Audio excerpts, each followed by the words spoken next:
சக்தி ஜோதிடம் நேயர்கள் அனைவர்களுக்கும் அன்பார்ந்த வணக்கங்கள். இன்றைய பதிவு திருமண பொருத்தம் சம்பந்தமானது.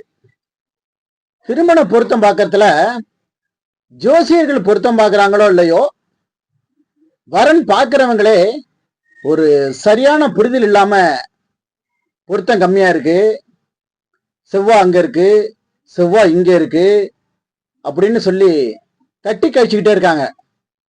இவங்களாவே ஒரு முடிவுக்கும் வந்துடுறாங்க. 10 பொருத்தம்னா என்ன, இதுல எத்தனை பொருத்தம் இருக்குன்னு கூட சரியா புரிஞ்சுக்க மாட்டாங்கிறாங்க. எத்தனை பொருத்தம் இருந்தா சரியா இருக்கும்னு சரியா ஒரு புரிதல் கூட இல்லை இவங்கள்ட்ட. உடனே பொருத்தம் இல்லை அப்படின்னு சொல்லி ஒத்த வார்த்தையில தட்டி கழிச்சிடுறாங்க. நட்சத்திரங்கள் மொத்தம் 27. இந்த 27 நட்சத்திரங்களுமே 12 ராசிக்குள்ள அடங்குது. அப்போ ராசினா என்ன? ராசிங்கிறது சந்திரன் இருக்கக்கூடிய ஒரு வீடு. அப்போ சந்திரனை வச்சுத்தானே பொருத்தம் அமைக்கணும். சந்திரன் யாரு? சந்திரன் மனோகாரகன். நம்மள மனதளவுல இயக்கக்கூடிய கிரகம் சந்திரன்.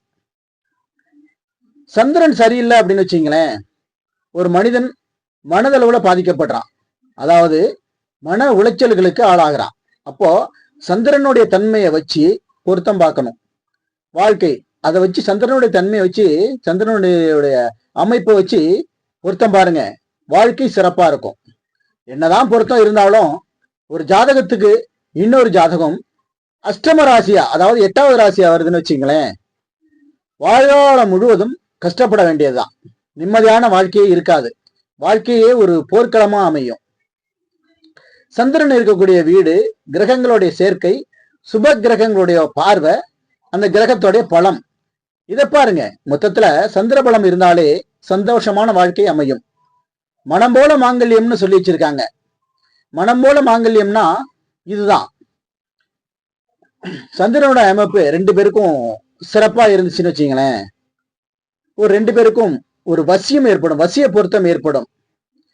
மனசு ஒத்து நிறைவான வாழ்க்கையை அவங்களால வாழ முடியும்.